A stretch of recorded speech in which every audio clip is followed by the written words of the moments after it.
thank you very much. And thank you very much for inviting me to do it. It's very exciting. I've never been asked to do anything like this before. So it's a first for me. Yes, so tonight we're hopefully going to be able to make, or I'm going to be showing you how to make a willow bird feeder. So I grow lots of willow in the garden, and it's something that I really enjoy working with, and we've made a couple of oh, well done, Helen, you've got yours ready. Yeah, we've made a couple of structures and plant supports out of willow and wreaths and stuff, and so I just tried thinking about different shapes, and that's where the willow bird feeder came out of. So to get started, I know some of you have got some willows, so I'm going to stand up for a second so I can get some willow. So you can make it out of fresh willow. I made this one out of fresh willow, which I just went and cut from my garden. You really want quite thin bits. The bits of willow that I'm using tonight are I did buy off the internet, and I have soaked them because they were dried. So I've soaked them for a couple of days so that they're nice and pliable. So the first thing that you want to do is you want to give the bits at the end a little bit of a bend, because you need to start making a hoop the size, or a circle the size that you want your bird feeder to be.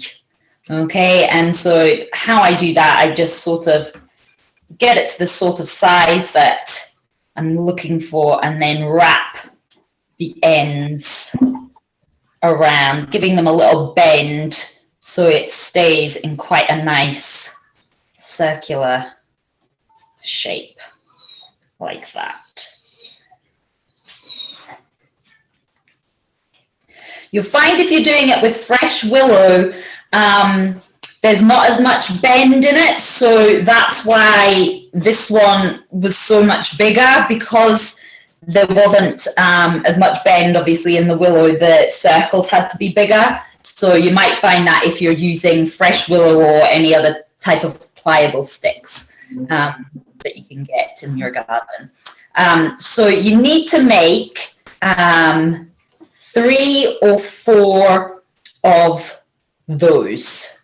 So I've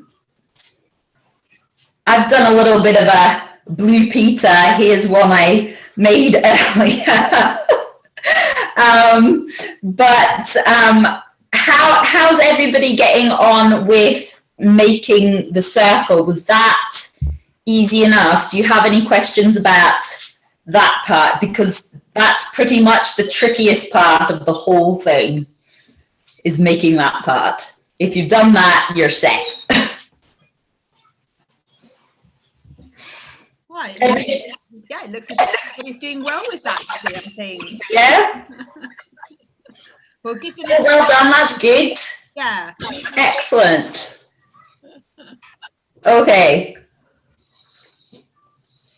Right, so the next thing, you need your twine, because what you're going to do is you are going to interlink your hoops and your circles together.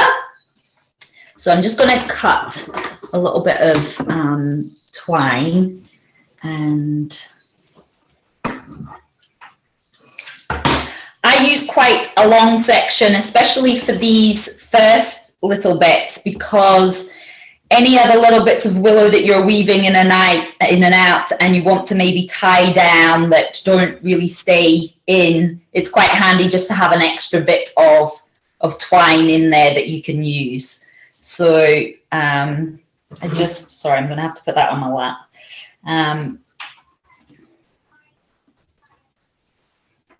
If you've made them of a similar size, they should fit and hold together quite nicely. there shouldn't really be a problem of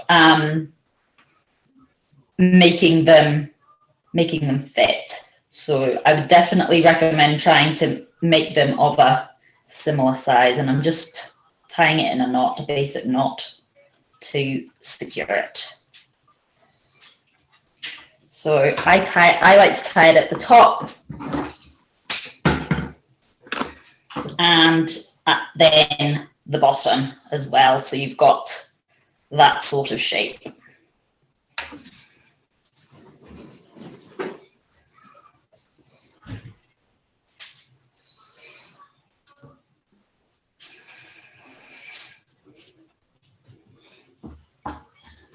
Okay, then what you need to do is start.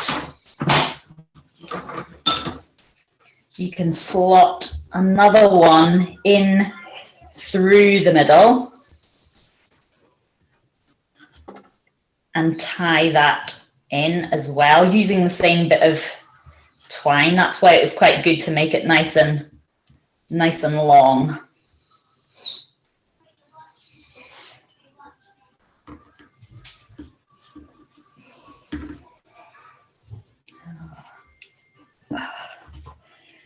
So, dun. Just tie that in. Anybody got any questions? How's everybody getting on? Oh, that's good. Thumbs up like that.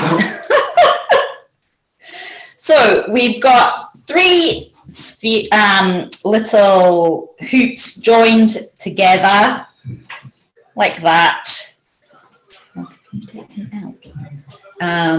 And what you need to do now is you're going to make the doorway for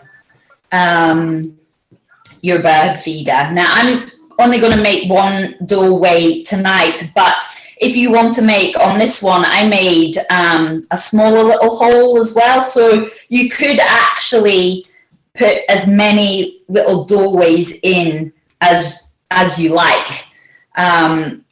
What you need to do is you need to make another smaller hoop and figure out which part of the structure you want to be the front, okay, and then again just tie in with the twine. So that's what I'm going to do just now, so that my structure has a doorway.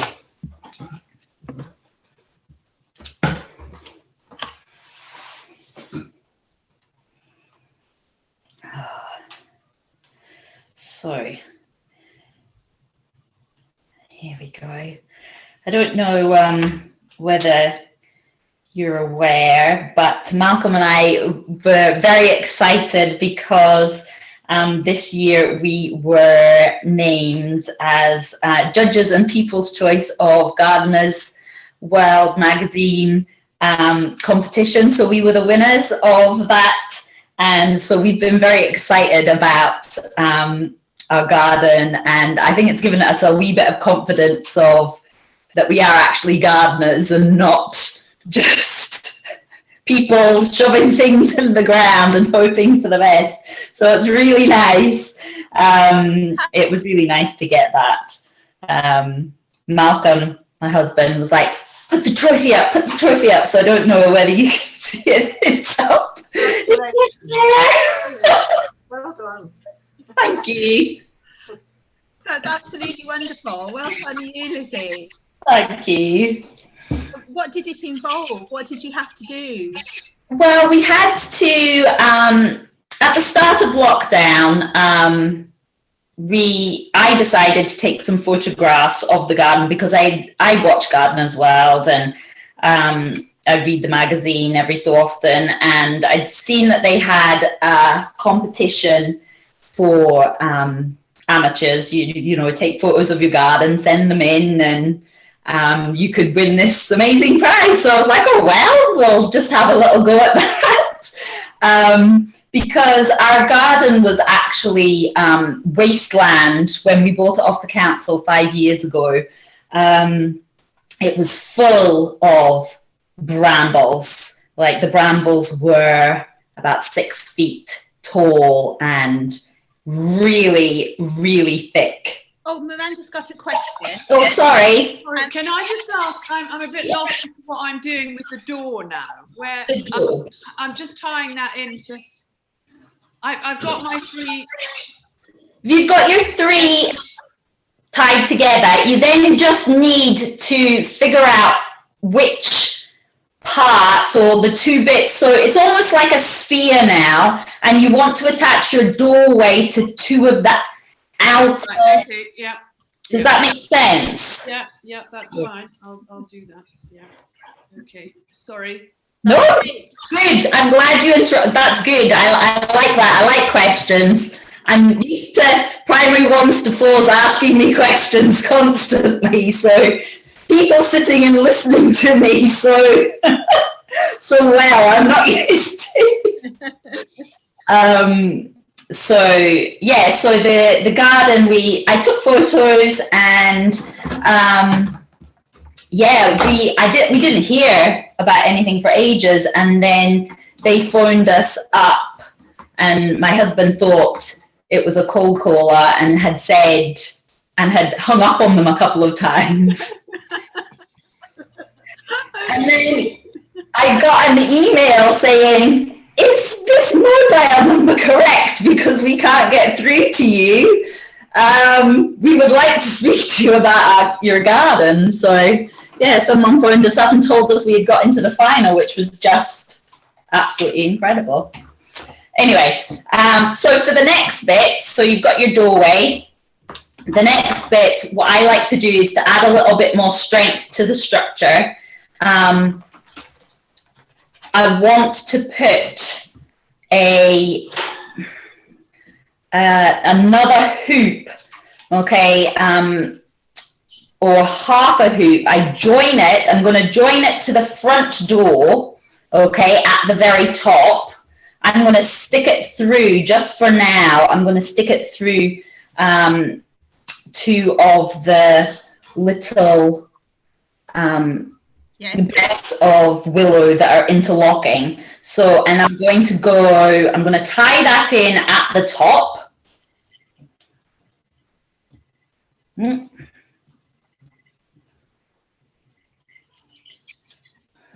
If I can tie this in. And then hopefully this will give a sort of round, more of a round back to your structure. It's adding another hoop, but not really, so that you still have the front door at the very front, if that makes sense. So what I like to do is I'll tie it, so you're starting from the front door, you tie it at the top, you make it nice and round and fill in that gap at the back where there is one, and then you can tie it in at the bottom to give you some leeway, and then you can weave this bit that's hanging off at the end in through your structure. Does that make sense? Mm-hmm. Yeah. Yeah.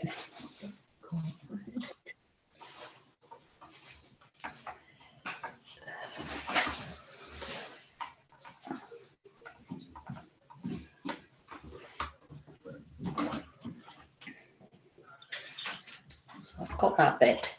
Now it looks all a bit messy and a bit like, oh, where is this going to go? Is this right? But there's lots of bits hanging off and stuff. But once you start weaving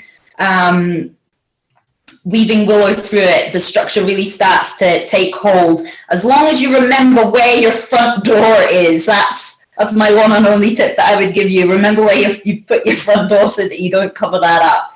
Anyway, so I've got it at the bottom there, tied in, and then what I like to do is to take that bit and then wrap it round again the front door, weaving it in and out just to give it an extra little bit of stability.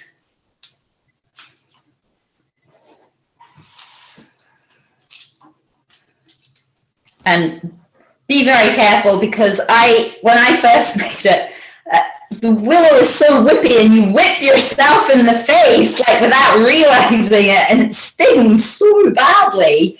It's really painful, so watch out for that. Be careful. Sorry. So I've just done that. So now what you need to do, I think I might, just for now, because that seems to be moving a little bit at the front door, the bit that I've just woven in. I think I might add a little bit of twine to that. It's sticking out at the moment as well, but I can always cut that off with some secateurs at the end. So I'm just going to tie that just to make sure that it doesn't move.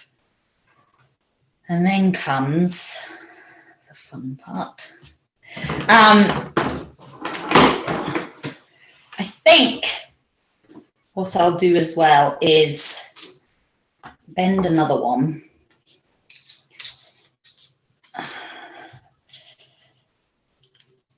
Round. And I think what I'm going to do is I'm going to almost make like an equator for the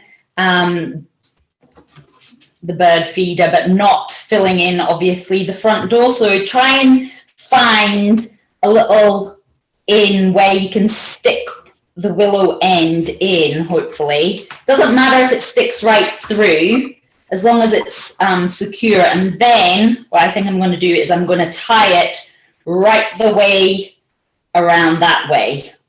That makes sense? So I'll just add a little bit of twine. And then at that stage, if any bits of willow are maybe a little bit out of shape or bent out of shape, you can actually tie them into this part that's going round and make sure that it is going to be spherical.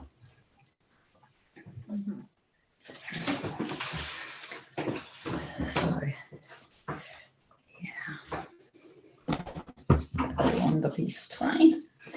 But yeah, the Gardener's World competition was really exciting because they sent the photographer Ray Cox. Oh, yeah, he was lovely. He came up one morning in July. Malcolm and I got up at 4:30 in the morning because he was like, well, it will be quite early. So we were like, oh, it doesn't matter, it's fine, it's fine. We were not going to miss out on this. But he arrived at 6, which was fine.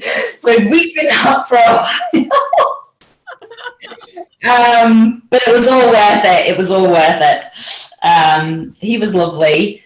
He took some lovely photos of the garden, and it was really nice to chat with him.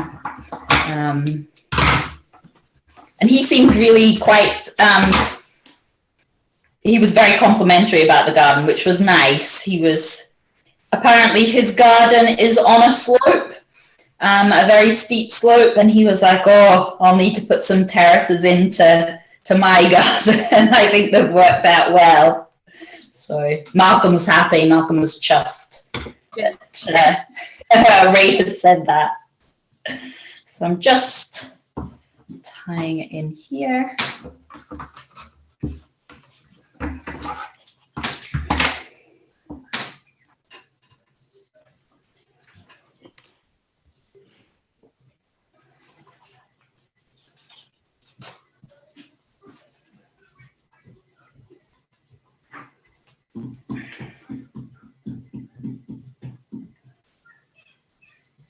Okay, and then you've got an end bit there, and you can start, I like to pull it over the top and twist it in, weave it in and out anywhere, just to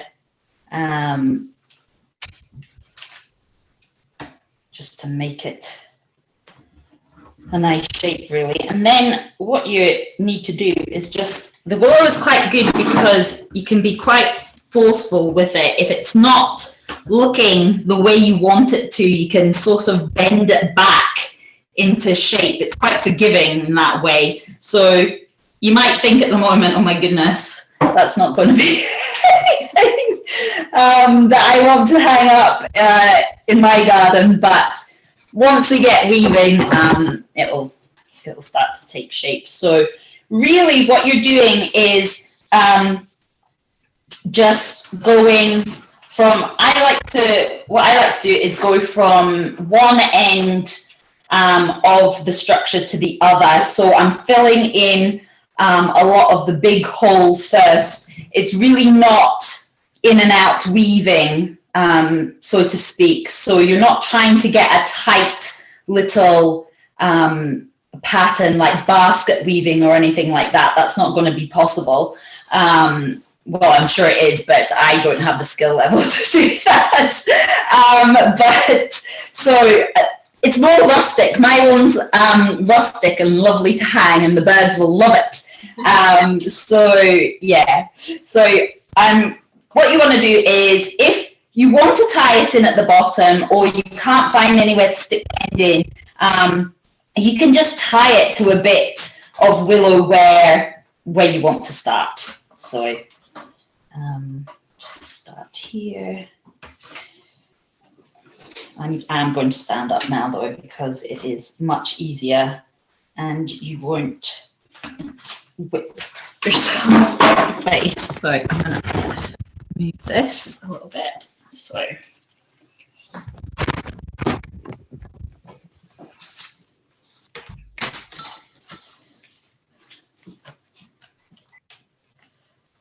in and out.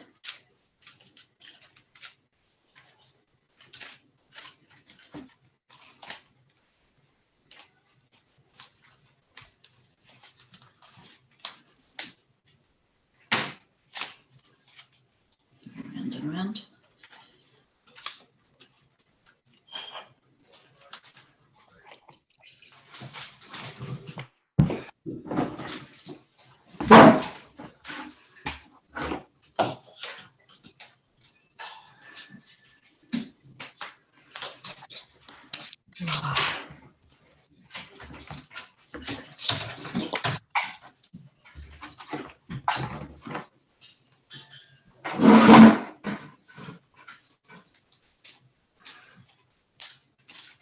The front door actually becomes quite handy for weaving it in and out. It's more like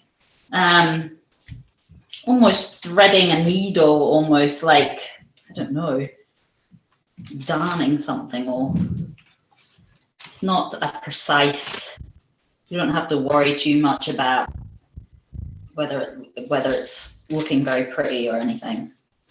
I think it looks quite good at the end. Now that bit's, not quite happy with that bit, so I'm going to just use a bit of twine to tie that bit in, just there.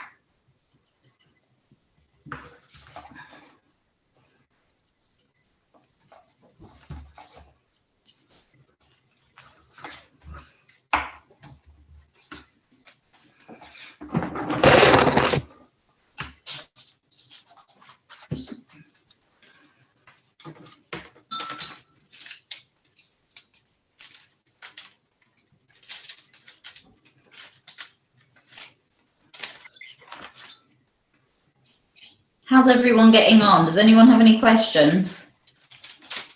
I have a question. Would Yes. the willow be more subtle if you had soaked them first? I think you can get different types of willow of different color. I've just got an ordinary brown one. This is quite a light one. I have no idea what this one is, but the one that I made from natural willow from my garden, you can see it's quite a deeper shade of brown. I know that you can get lighter shades and green, which is the more supple though? well, the dried wet soaking is more supple than the fresh. Right. Definitely. Yes. Yeah. It's easier to manipulate. Yes.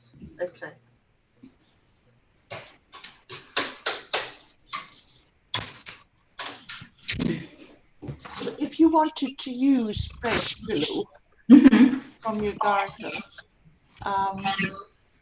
would you soak that before you wanted to use it? I wouldn't, no. I don't think there's any need to, because I think before it can be soaked, I'm not too sure, it has to be dried first. I think that's right. I would need to check that, but I don't think there would be any need just to soak the fresh stuff, as long as you used it within a day or so of cutting, otherwise it would start to dry out. And what would be the best time of year to be doing that?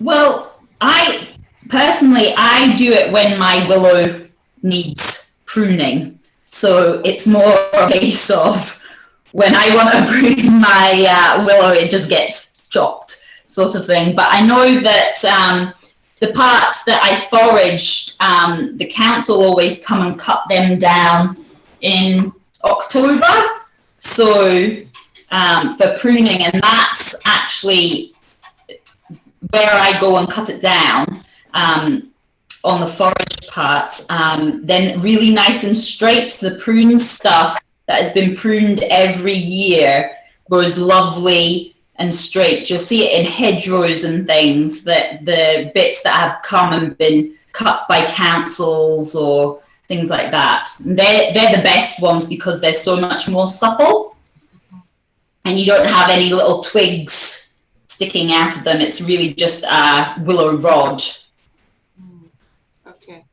So if you were pruning, sorry to monopolize, but if you were, say, pruning, I can't remember when my husband pruned our willow arc,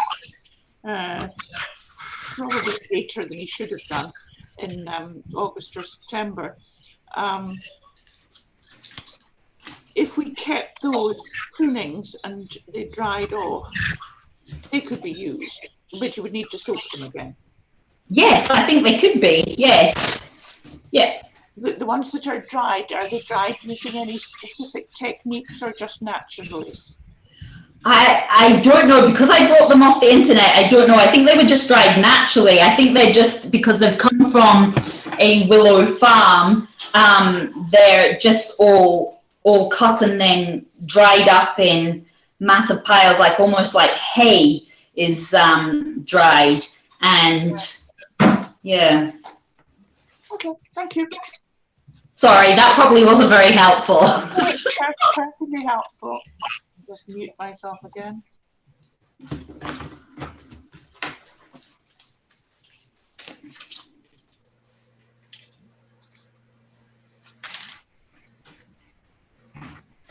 So since winning the award, Lizzie, have you been approached by people to give talks and demonstrate your gardening skills and talk about how you design the garden? No, I've been asked to do a willow Birdfeed. Give it time. Give it time. People will start coming to you. You'll become discovered of the local WI and things like that, and you'll be asked to speak at all sorts of things shortly, I'm sure. I don't know about that. Just gonna get another bit of twine. When you started the garden, did you have an overall design, Lizzie, or did you sort of design it as you went along? Was it something that grew out by osmosis, or was it a very definite plan? Oh no, it definitely wasn't, because we didn't really have very much gardening experience. It's just sort of happened, to be honest with you, and yeah, because of the nature of it, it was on such a steep slope.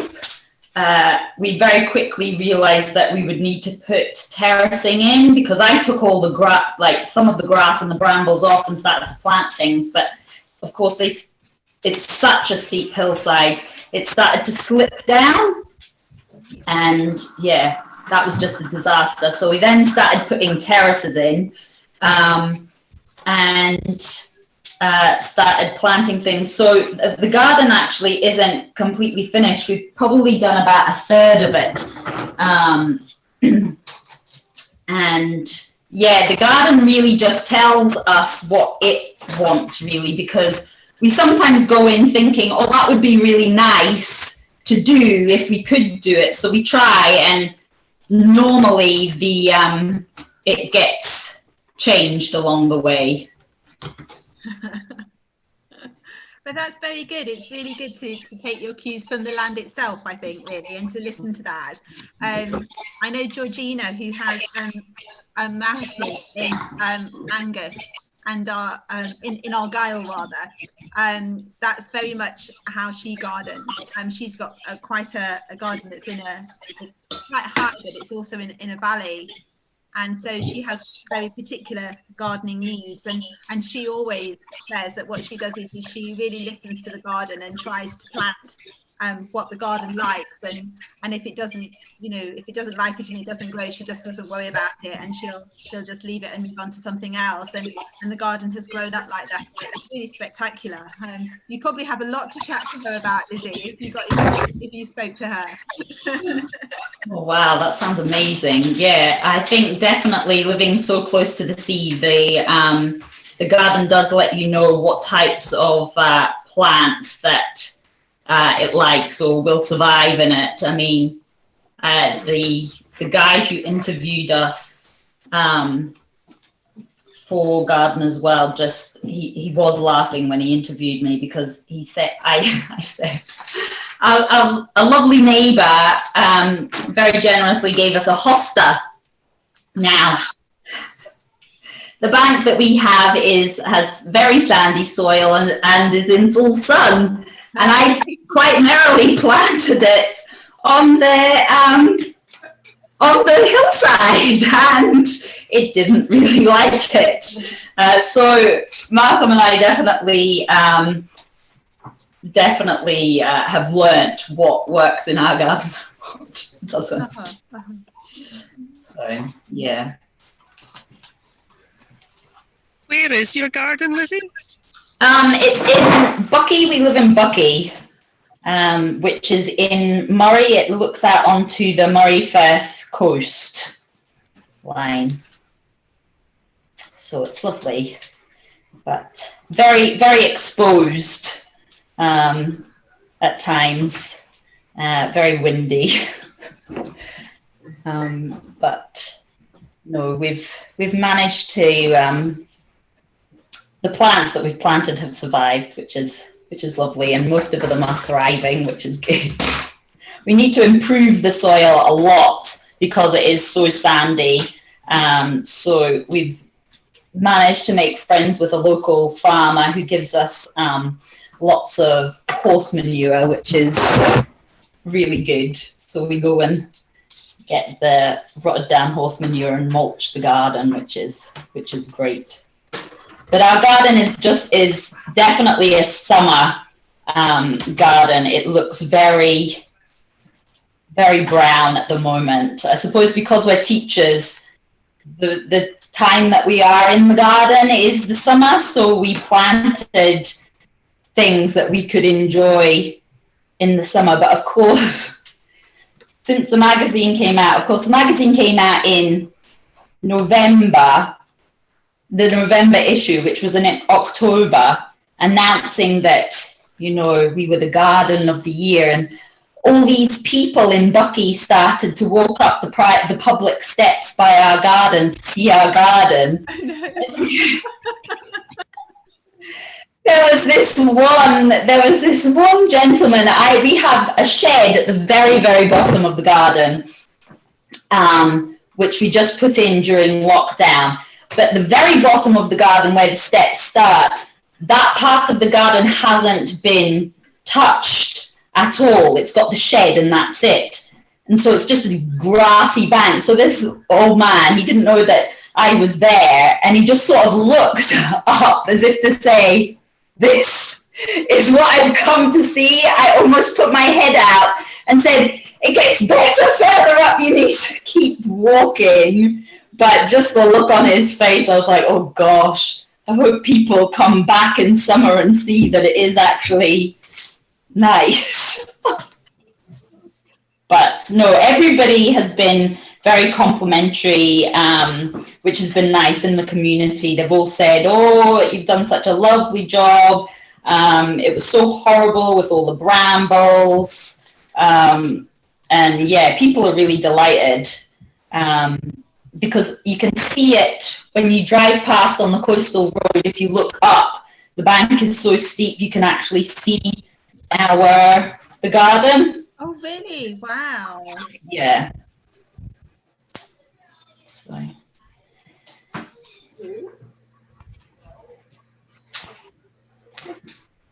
And do your girls help in the garden, Lizzie? Is it Oh, they're becoming yeah. gardeners themselves? Well, yes. I think my youngest daughter did say to me, "Mummy, you're obsessed with the garden. You're obsessed." She's 5. Okay. She's quite funny. And in lockdown, maybe I shouldn't say this. Of course, children copy what they hear, obviously. And she came. My husband and I were both out in the garden, and Isabel came and said, "Look, Mummy, a bloody snail on your bloody plant." And Malcolm, I just turned to Malcolm because it's her father. And I was like, "Yes, it is a snail. Thank you for picking it up. That's lovely." But yeah, funny.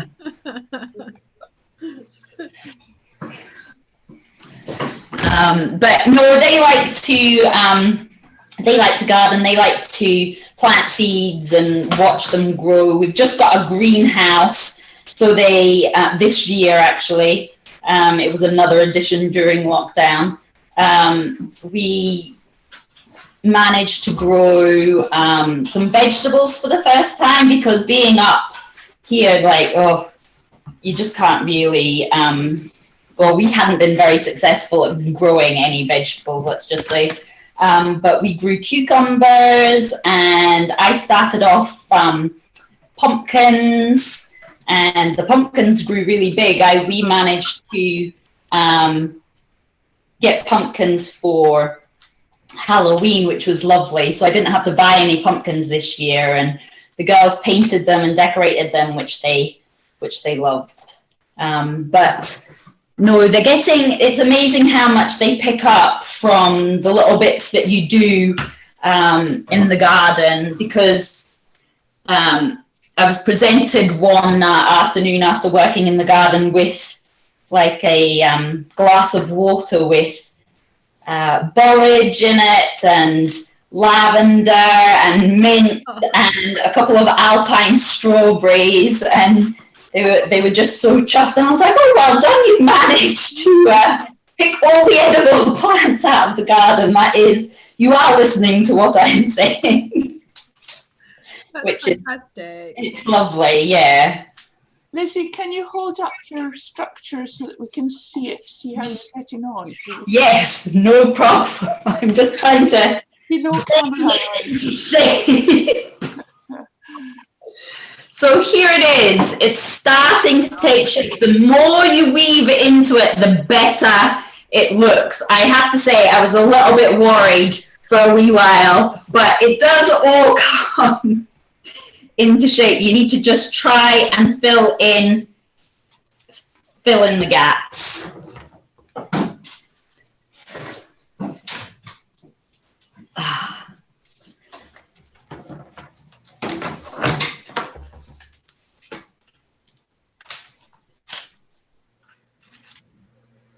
Quite therapeutic to do and sit just in front of the TV, because you don't have to be that precise. You're just sticking them in and out. Oops. It's quite. And then these bits that were maybe sticking out, they've actually got longer. So what I'm going to do is I'm going to weave them back in if I can, rather than cut them off.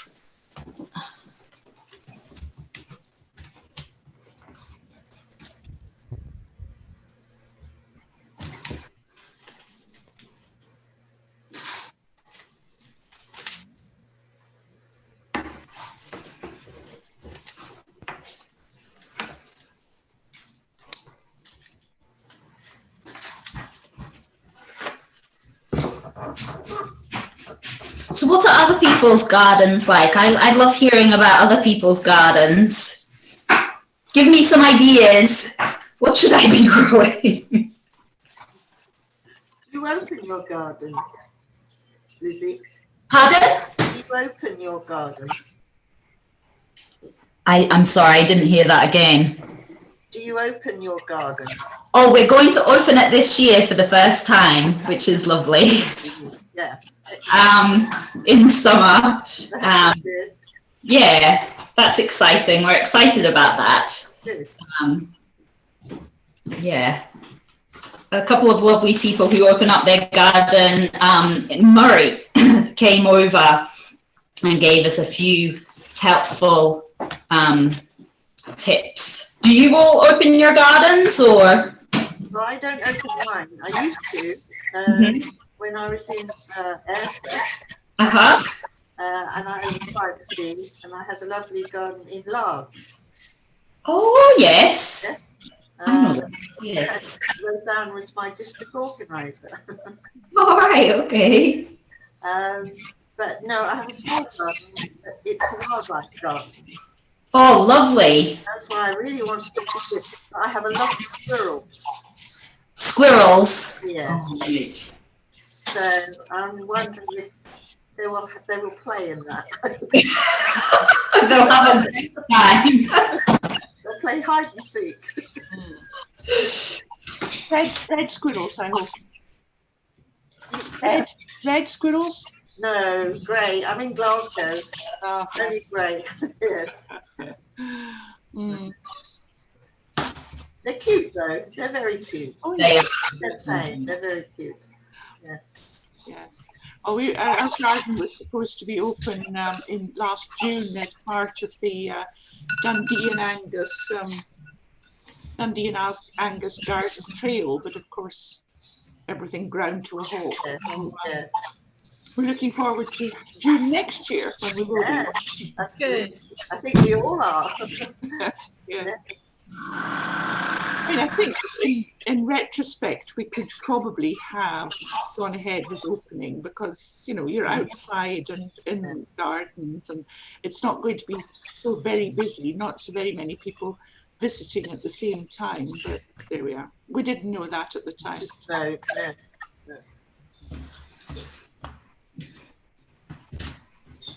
Hindsight is a wonderful thing. Yes. It was quite difficult though at the start, like knowing that and trying to figure out what you were able to do when the rules kept changing so quickly. Yes. And I think a lot of people were very frightened.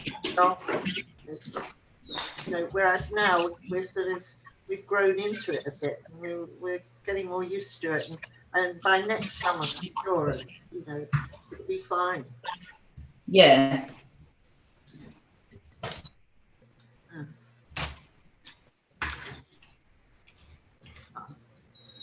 Well, Julie and I this week have been just working on wrapping up all the registrations of gardens for next year. And you're the first to hear, actually, but we're just shy of six less than we would have had last year for 2021, which is just amazing, considering everything that everybody's going through. So that's really exciting. That's very good, isn't it? Yeah, and it's just wonderful to read all those descriptions. I'm going to have to split myself into about 10 to visit them all next year.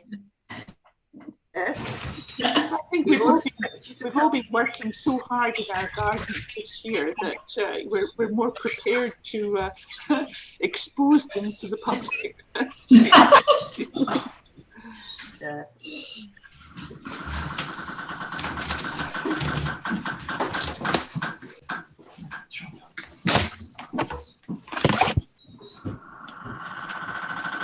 So you can see it's starting to take shape. It's looking a little bit more spherical. Yeah, that looks great, Lizzie. It's getting there. It needs lots more willow yet, but getting there.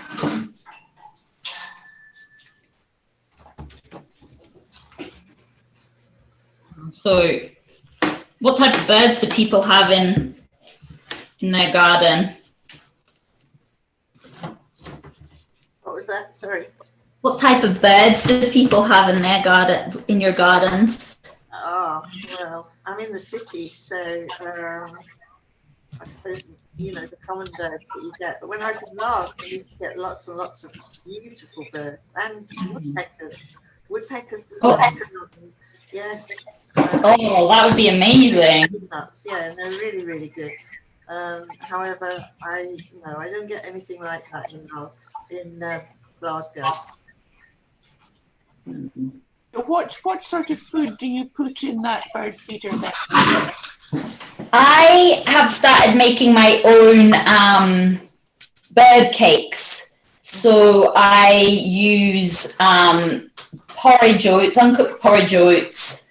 I use cheese. I use some bird seed, and then apples and sultanas and stuff, and I just put them into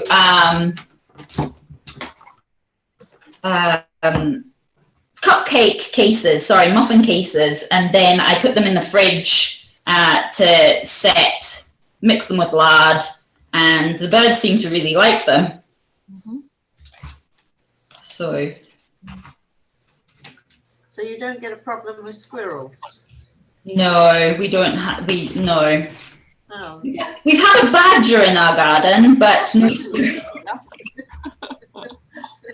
The birds feeder. And that doesn't attract vermin, rats and things, no? Not that we found, because it doesn't really get it's off the ground, and bits don't really, once it's quite thick, it doesn't really fall through or anything like that. The birds eat it. I only put out a little bit at a time, so the birds eat it quite quickly. I suppose it's not maybe around long enough for rats or mice to. I don't mind the mice, but I don't like to see rats. No. Lizzie, what kind of birds do you see in your garden? We've got we've seen little wrens, and we've just got the usual types like blue tits and chaffinches and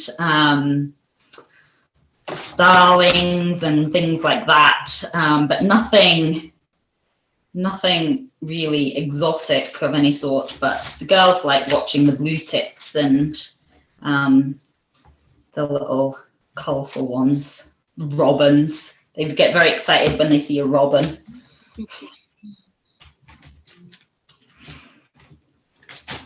So Lizzie, I know that I can see that we're sort of coming up to the end of the hour.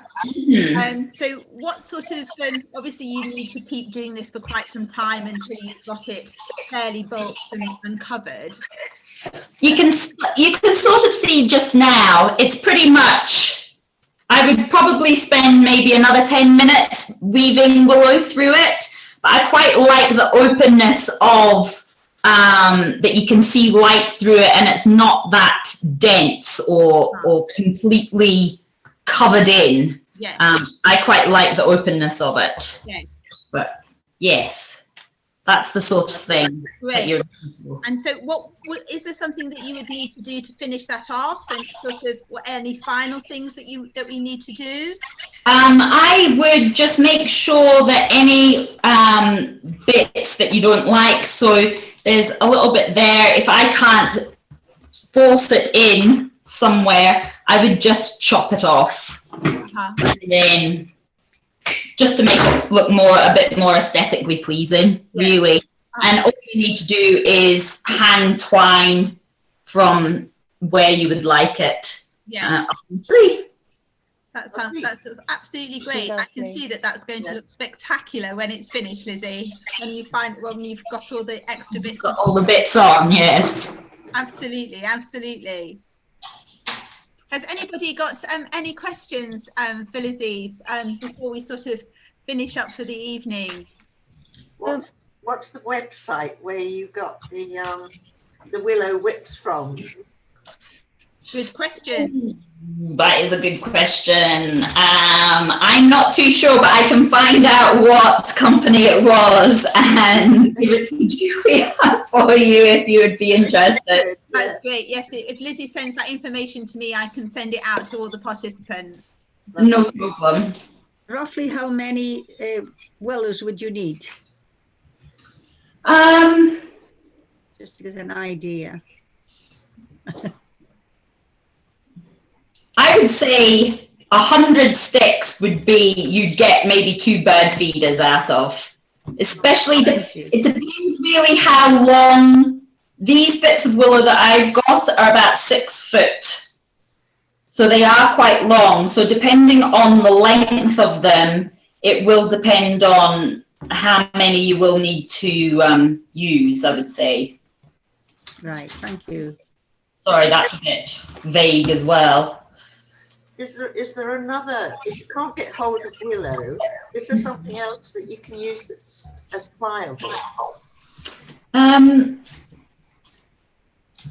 don't know, but I've seen lots of people use like grapevines and just more viney type things that you can cut back. I'm sure if I went out and tried to like bend some of the things that I would prune back, like buddleia type things, and that seemed to have quite a lot of give in it. So it would just be going out and experimenting to see what sort of things that you have in your garden that would be pliable. Just have a little play and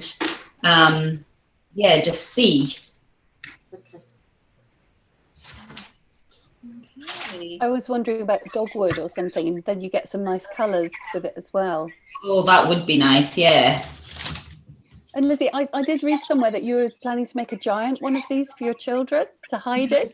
Yes, that was the original plan when I started making one. This is why I bought all this willow. Was I thought my plan was to make a huge one, but I quickly realized that the willow that I've got is just, I started putting it all together and used the same formation as I did for the bird feeder, but realized that I really needed a metal structure. So what I've done is I've got a friend who is a welder, and the first bit, the structure of the bird feeder, I'm going to get him to make so that I can then weave and add other little bits of willow through it, and hopefully that's my project. Well, that's actually going to be my Christmas present. I'm getting a metal sphere for my Christmas present so I can make a giant pod, which will be quite nice, because my girls are desperate for a tree house, but we have no trees, so this is the next best thing. This is what I can give them. Well, we look forward to seeing a picture of that, Lizzie, because it sounds absolutely spectacular. Thanks. But for the amount of willow, I will make another one, and I will count the bits of willow that I use, and I will also send that to Julia, because these are all great questions and something that I hadn't thought of at the start. So this is great. Brilliant. Good. Okay. Any last questions before we begin to finish up and leave Lizzie to her evening? Thank you. If these willows are 6 feet long, what did you soak them in? I got a specialized bag, but what I would do next time, because I'm always trying something new, and I didn't know how to soak willow, and if you leave willow for too long, it ferments and bursts the bag. So don't do that.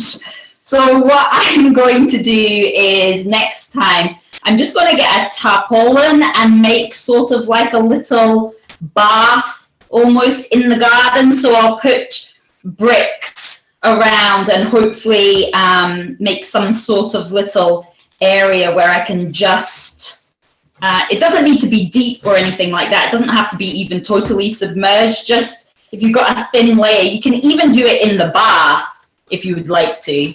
I know that some people have do it in the bath, but I wouldn't be allowed to do it in the bath. Okay.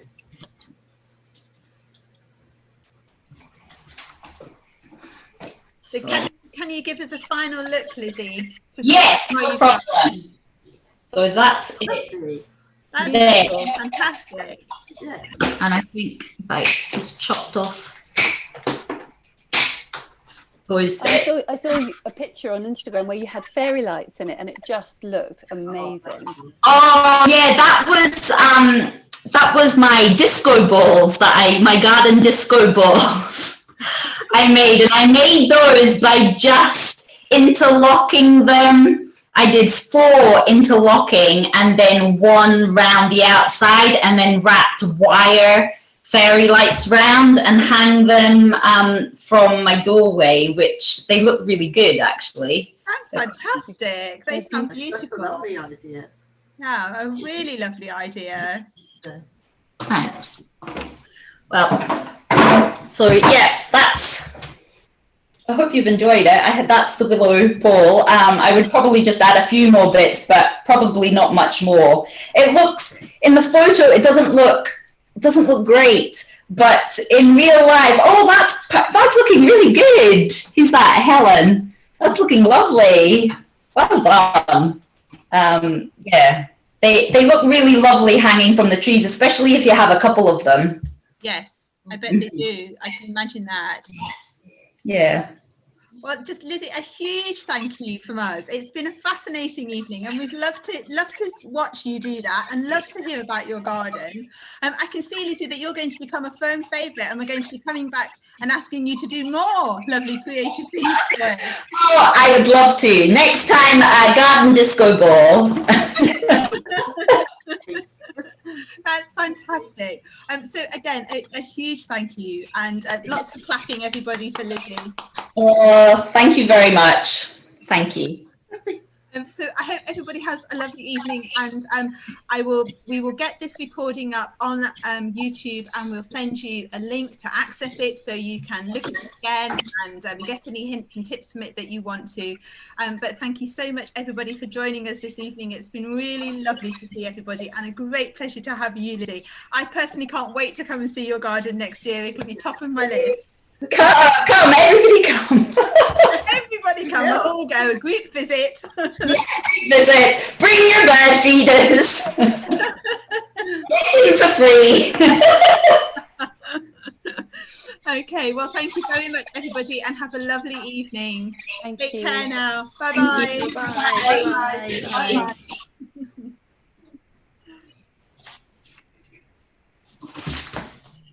Thank you, Lizzie, so much. It's so kind of you. It's just been brilliant. I'm so No problem.